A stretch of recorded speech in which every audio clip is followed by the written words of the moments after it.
Notre enfance a été marquée par nos dessins animés préférés, que ce soit le matin avec nos bols de céréales ou l'après-midi avec nos goûters. Mais les films d'animation ont eux aussi marqué toute une génération et notre enfance dans les années 90-2000. Surtout par les Disney que l'on connaît toutes et tous et qui continuent de perdurer encore aujourd'hui. Et en faisant mes recherches, je me suis rendu compte que beaucoup des films d'animation qui m'avaient marqué durant mon enfance, finalement c'était des films qui étaient sortis durant les années 90, mais que j'avais découvert un peu plus tard. Et vous le savez, sur cette chaîne, j'aime que l'on débloque des souvenirs ensemble. Alors vous parler de grands classiques de Disney des années 2000 qui sont sortis à ce moment-là aurait pas vraiment grand intérêt, du moins pour moi et surtout pour l'objectif de cette chaîne. Alors cette fois, j'ai eu envie de remonter un petit peu plus loin dans le temps et de vous parler de ces films qui m'ont marqué à moi, ces films des années 90, mais qui ont perduré durant les années 2000. Entre aventures fantastiques, héros attachants, messages forts et musique inoubliable, cette décennie a été incroyable pour l'animation, avec des studios qui se lançaient dans des projets ambitieux et des histoires qui sortaient un peu des sentiers battus. Alors aujourd'hui, on replonge dans les années 90 et on remonte jusqu'aux années 2000 pour parler de ces films d'animation qui ont marqué toute une génération. Et pour celles et ceux qui arrivent ici, moi c'est Amélie, je suis née en 1990 tout pile et j'ai donc grandi avec les années 2000. Et sur cette chaîne, on ouvre ensemble nos tiroirs à souvenirs de cette fabuleuse époque. Pop culture, clichés, objets cultes, le tout dans la bonne humeur et la bienveillance. Je vais donc commencer cette série de façon chronologique et on va débuter en 1992. À ce moment-là, moi personnellement, j'avais 2 ans. Donc le dessin animé dont je vous ai parlé, je l'ai pas découvert à sa sortie, je l'ai découvert beaucoup plus tard. Je dirais aux alentours de mes 6-8 ans, donc entre 96 98. Donc vous voyez, on s'approche un petit peu des années 2000. Et celui-là, il était même pas prévu dans la vidéo au départ parce que je l'avais totalement occulté. Mais genre, vraiment. Et en faisant mes petites recherches, je suis un petit peu tombée dessus par hasard. Je suis tombée sur la jaquette. Et là, j'ai eu une avalanche de souvenirs qui m'est tombée dessus. C'est un dessin animé que j'ai vu 1 milliard de fois. C'était mon préféré quand j'étais petite. Et pourtant, mon cerveau l'avait enfoui très profond. Et c'est pour ça aussi que j'adore cette chaîne, soit dit en passant. Alors est-ce que je vais vous débloquer à vous aussi un souvenir si je vous parle des aventures de Zach et Krista? Je m'appelle Zach. Et moi, Krista. Je suis sûre que tu vas adorer Ferngully.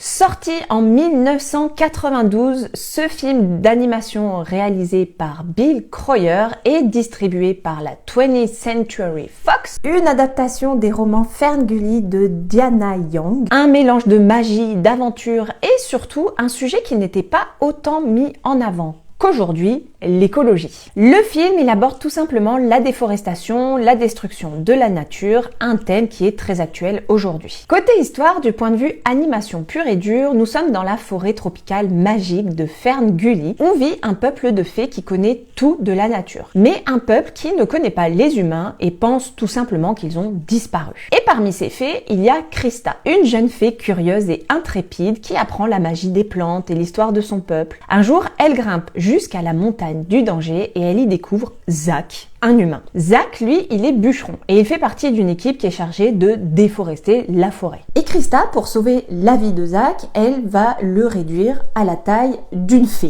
Ils vont se rencontrer, se découvrir et Zach va apprendre tout de l'univers des fées, mais surtout la forêt, la nature et à quel point cet écosystème est précieux. Mais parallèlement à ça, un danger rôde puisque oui, en détruisant la forêt, les humains ont libéré par accident Exus, un esprit destructeur qui était enfermé dans un arbre. Zach, Krista et les fées vont alors unir leurs forces pour sauver la forêt. Mais au milieu de toute cette intrigue, le film, il essaye de faire passer de façon un petit peu subtile le message que les vrais méchants, ce n'est pas vraiment Exus, mais c'est plutôt nous, les êtres humains. Et surtout, la façon dont l'humanité empiète sur le monde sauvage. Et tout est fait de façon à ce que ce soit mis en avant de façon très subtile et très poétique. Le film, il va ouvrir le récit d'une époque lointaine où humains et fées vivaient en harmonie et où la forêt s'étendait à perte de vue. Puis l'équilibre de la nature a été rompu et Exus a tout détruit. Les humains ont fui, terrifiés, et ils n'ont plus donné signe de vie depuis. Nombreux sont ceux qui, dans la forêt, pensent qu'ils ont complètement disparu avant que Magie n'emprisonne Exus. Magie qui veut transmettre désormais ses pouvoirs et ses responsabilités à Krista afin qu'elle protège le monde naturel après sa disparition. Protéger Ferngully non seulement maintenant, mais également pour toujours. Et ça va exiger des efforts conjugués des humains, mais aussi des fées, ainsi qu'une profonde remise en question de notre rapport au monde et à la nature. Bref, une belle leçon de morale sur la nature au tout début des années 90, et ça c'est tout nouveau. Et Krista, elle aura tout de même droit à sa suite en 1998, directement en vidéo avec les merveilleuses aventures de Krista. Et personnellement, même si je l'avais rangé dans un tiroir très loin dans ma mémoire et dans mes souvenirs, ça m'a rappelé à quel point j'adorais ce dessin animé, à quel point il m'a vraiment marqué, même si je n'en ai aucune idée de pour quelle raison mon cerveau a décidé de l'occulter. Mais vraiment, j'adorais ce dessin animé et je pourrais vous raconter tout ce qui se passe, je pense, au détail près. On change de registre et cette fois-ci, on passe du côté des contes d'Andersen avec une adaptation qui est sortie en 1994, Pousselina.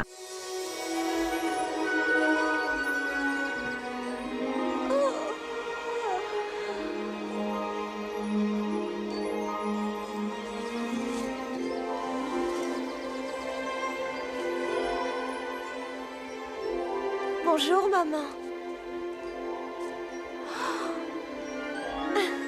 Réalisé par Gary Goldman et Don Bluth, ce dernier, souvent vu un peu comme l'anti-Disney grâce à des univers beaucoup plus sombres et des thèmes plus adultes que ceux de La Maison aux Grandes Oreilles. Inspiré du conte La Petite Poussette, Pousselina est une jeune fille de la taille d'un pouce, élevée par sa mère, une vieille fermière. Après avoir rencontré le prince Cornelius, le prince des fées dont elle tombe immédiatement amoureuse, sa vie est complètement bouleversée. Alors qu'elle espère vivre un grand amour, elle va être tour à tour kidnappée par une famille de crapauds, puis par un scarabée charmeur, puis une taupe peu fiable, le tout pendant que Cornelius fait tout pour la retrouver, déterminé à la ramener saine et sauve auprès de sa mère. Et contrairement à l'approche édulcorée et peut-être un peu rassurante qu'aurait pu y mettre Disney, ce qui différencie Pousselina des autres contes adaptés, c'est que le film d'animation va y conserver une touche un peu plus proche du conte original. Une approche bien différente qui lui a forcément valu des critiques mitigées à sa sortie. Certains trouvent le film un peu trop enfantin et attendaient quelque chose de plus profond comme dans d'autres œuvres de Bluth, mais d'autres trouvent qu'il souffre d'un manque d'originalité avec des personnages parfois jugés un peu fades, surtout par rapport à ce qui se fait chez Disney à ce moment-là, puisqu'à cette même époque, dans ces années-là, Disney va nous sortir La Belle et la Bête ou encore Aladdin. Mais malgré une réception un peu tiède à sa sortie, le film, il conserve une aura nostalgique chez celles et ceux qui l'ont découvert enfant. Notamment aussi pour ses airs un peu comédie musicale et son univers féerique. L'amour a des ailes, l'amour monte en haut du ciel, au paradis bleu brodé d'étoiles. Un dessin animé souvent sous-estimé mais plein de magie, d'amour et d'aventure dans un monde de toute petite taille et qu'on regarderait sûrement avec un œil bien différent en étant adulte aujourd'hui. Allez, cette fois-ci on va vraiment côté Disney, et oui, il y en a quand même un, mais cette fois-ci avec quelque chose de beaucoup plus léger. Un film d'animation qui met en scène la relation entre un père un peu gaffeur et un fils en pleine adolescence dans une aventure à la fois drôle, tendre et musicale, Dingo et Max. Yo, bonjour fiston. Papa. Oh, je recommence. Yo, bonjour fiston. Je suis venu voir si tu avais du linge sale à laver. Oui, c'est là, serre-toi. Sorti en 1995 aux États-Unis et l'année d'après en France, ce film d'animation produit par les studios Disney est une adaptation en long métrage de la série télévisée La Bande à Dingo. L'histoire du film, elle est assez simple. Il raconte l'histoire de Max, un adolescent rebelle et amoureux de Roxane, sa camarade de classe. Max, il est prêt à tout pour l'impressionner, mais c'est à ce moment-là que son père Dingo, il décide de resserrer les liens familiaux. Mais malgré les protestations de Max, il l'embarque pour un voyage de camping et de pêche à travers les États-Unis, espérant se reconnecter avec lui. Si Max, relax, la Je vie est préfère super. un coup de pied au On est derrière. mon pote, c'est pour de Bon, bon. je vais péter les Prenons le plombs. chemin du paradis. C'est plutôt l'enfer, oui je te le dis. Travis, qui devait être une simple sortie, tourne en série d'aventures farfelues et imprévues, obligeant Max à voir son père sous un autre jour et à remettre en question ses priorités. Et ce film, il va clairement se démarquer des autres univers que Disney a pu proposer, puisqu'on s'éloigne complètement de l'aspect un peu féerique, princesse, prince charmant, et on est davantage sur une relation de famille très contemporaine. Au-delà de ça, Dingo et Max est rempli d'humour et surtout une bande originale que l'on adore et qui est très actuelle à ce moment-là, notamment avec Powerline, qui nous fait penser à un certain Michael Jackson. Powerline qui est aussi au cœur de l'intrigue puisque Max, qui devait avoir rendez-vous avec Roxane avant son road trip avec son père, lui fait croire qu'il va au concert de Powerline et donc elle n'attend qu'une chose, le voir à la télé. Côté box-office, Dingo et Max a rapporté plus de 37 millions de dollars pour un budget estimé à environ 18 millions, ce qui en faisait à ce moment-là un très gros succès étant donné la petite production. Rien de comparable avec les énormes cartons de Disney à ce moment-là, mais quand même c'est assez significatif. Et si certains ont vu à l'époque un film un peu mineur dans la filmographie de Disney, on lui reconnaît aujourd'hui une vraie sincérité dans l'écriture des personnages et notamment dans la relation père-fils qu'elle met en avant. Finalement, une thématique assez universelle sur la famille et les relations avec nos enfants. Et même si le film n'a pas eu l'ampleur des grands classiques, il est aujourd'hui cité comme l'un des films les plus attachants des années 90 et qui a perduré durant les années 2000. Et surtout, il a la capacité de parler à la fois aux enfants, mais aussi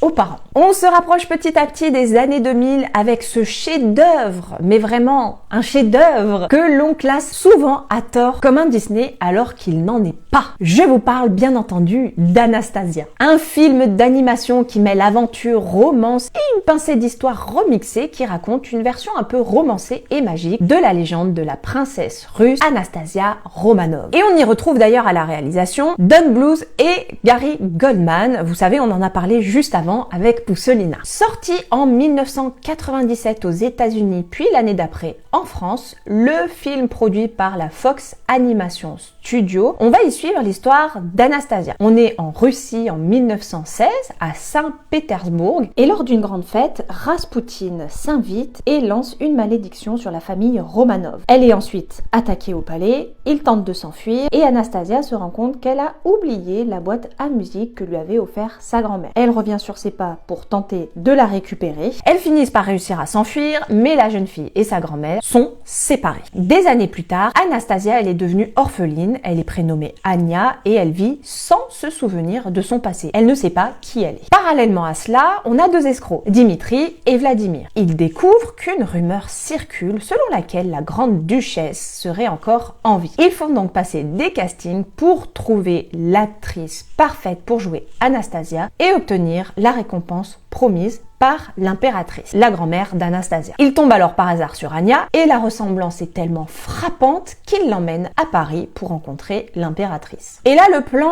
il va prendre une tournure un peu plus profonde puisque Dimitri, Vladimir, mais aussi Anya vont découvrir petit à petit qu'elle pourrait réellement être la princesse qu'elle cherchait à imiter. Avec 10 millions de roubles, nous allons être... Écoute, Vlad, c'est vraiment la princesse. Anya a été extraordinaire.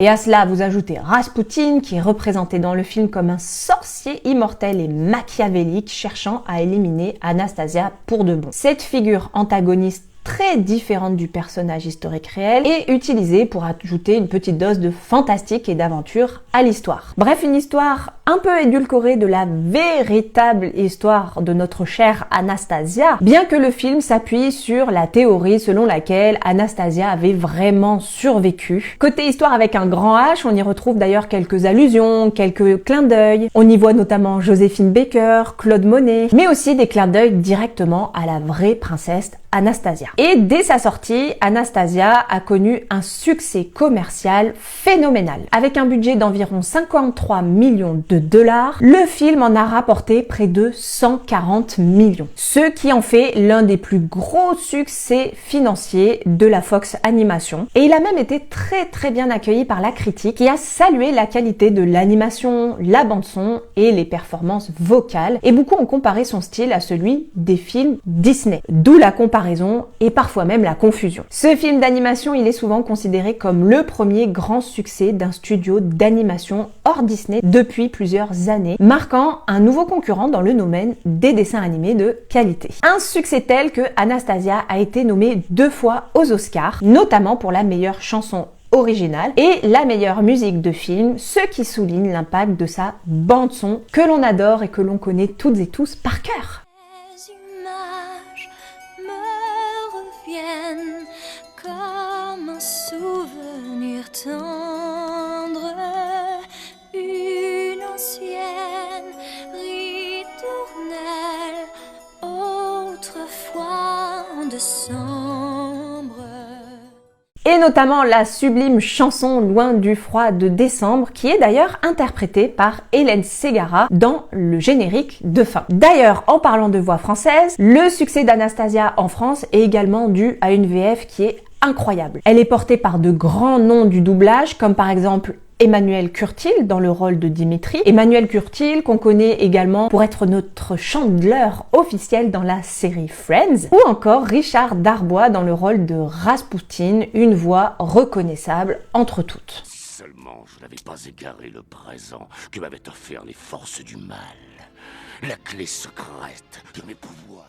Bref, vous l'aurez compris, Anastasia a clairement marqué la génération 90-2000 et malgré ses libertés un peu historiques, il reste un classique que l'on adore revoir et revoir et revoir et revoir. Encore aujourd'hui. Allez, on reste dans le côté histoire, mais cette fois-ci, on va parler d'un film d'animation spectaculaire qui sort totalement de ce que l'on a l'habitude de voir et des sujets qu'on n'a pas vraiment l'habitude de traiter et de voir en dessin animé. Le premier long métrage en animation traditionnelle des studios DreamWorks, Le Prince d'Égypte. Sorti en 1998, il nous raconte l'histoire de Moïse allant de son enfance dans le palais royal à sa destinée de libérateur de son peuple. Et Le Prince d'Égypte, il va se démarquer de la plupart des dessins animés de l'époque, de par son ambition épique, de son traitement d'un récit biblique et surtout d'une bande-son marquante signée Hans Zimmer. Et ouais, pas rien quand même. L'histoire, elle débute dans l'Égypte ancienne. Le pharaon ordonne l'extermination de tous les nouveau-nés hébreux. Pour sauver son fils, une mère place son bébé dans un panier sur le Nil. Le panier il est retrouvé par la reine qui va adopter l'enfant et le nomme Moïse. Il grandit en prince aux côtés de Ramsès, son frère adoptif, ignorant tout de ses origines. Au fil de sa vie, Moïse il va découvrir la souffrance de son peuple, les Hébreux, asservis par les Égyptiens. Confronté à cette réalité et à la vérité sur sa naissance, il va se rebeller contre son éducation royale et s'engage dans une quête de liberté pour le peuple hébreu, ce qui le conduit à une confrontation majeure avec Ramsès et à l'épisode dramatique du partage des eaux de la mer Rouge. Le film, il mêle aventure, émotion, moments spectaculaires et scènes musicales fortes. La version française, elle regroupe un casting vocal important avec des doublages adaptés pour vraiment transmettre cette dimension dramatique au récit. On y retrouve encore Emmanuel Curtil dont on parlait précédemment avec Anastasia, mais cette fois-ci dans le rôle de Moïse, ou encore Emmanuel Giacomi dans le rôle de Ramsès II. Et puis on a la voix chantée de Ramsès interprétée de façon magnifique par Patrick Fiori qui donne une dimension bien particulière à la chanson qui est déjà puissante et intense. Toi que j'appelais mon frère, comment peux-tu autant me haïr? Est-ce vraiment ton désir?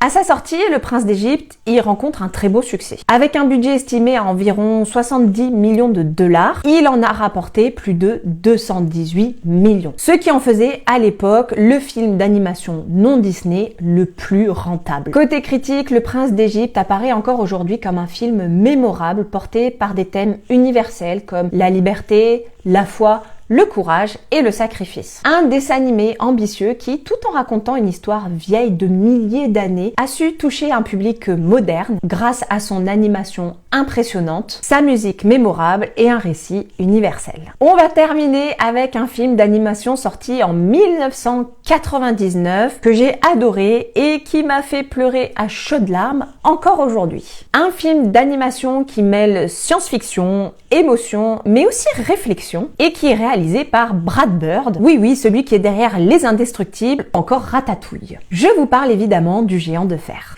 Tu as vu quelque chose d'étrange, Gart?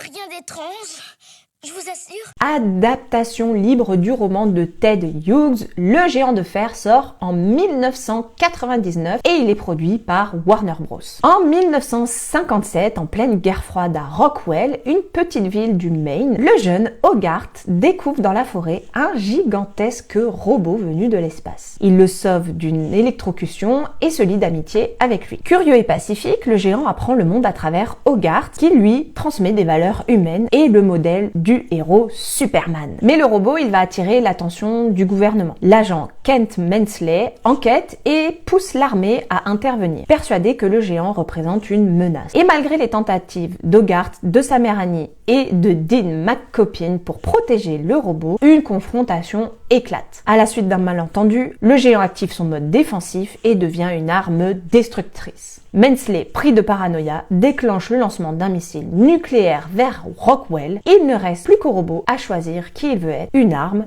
ou un héros. Et malgré un casting vocal notable dans sa version originale, avec notamment des voix comme celle de Jennifer Aniston ou encore Vin Diesel, tout comme dans sa version française d'ailleurs, avec Dorothée Gemma qui est la voix officielle de Jennifer Aniston, le Géant de fer a malheureusement été un échec commercial. En fait, il y a clairement eu un manque de promotion et de marketing de la part de Warner Bros, ce qui a forcément empêché d'attirer le public dans les salles. Et pourtant, côté critique, il a été super bien accueilli. Entre profondeur émotionnelle de l'histoire, qualité de l'animation et richesse des thèmes abordés. Et ce n'est donc qu'après sa sortie en vidéo et à la télévision que le film d'animation va vraiment rencontrer le succès. Au final, Le Géant de fer, c'est un film d'animation qui a été un peu injustement sous-estimé à sa sortie, mais qui avec le temps et après est devenu une œuvre emblématique des années 2000. Et c'est un dessin animé qui touche autant les enfants que les adultes de par son histoire d'amitié, de courage et d'humanité. Parmi ces films, certains étaient très connus, d'autres un peu oubliés, mais ils nous rappellent à quel point cette décennie a été riche en imagination, en émotion et en aventure. Entre histoires touchantes, héros attachants et univers incroyables, les années 90-2000 ont vraiment marqué toute une génération. Et pour moi, elles ont réveillé des souvenirs d'enfance que je n'avais pas eu depuis un bon moment. J'espère donc que cette plongée dans ces films d'animation, certains qui sont restés des classiques, d'autres qui sont oubliés,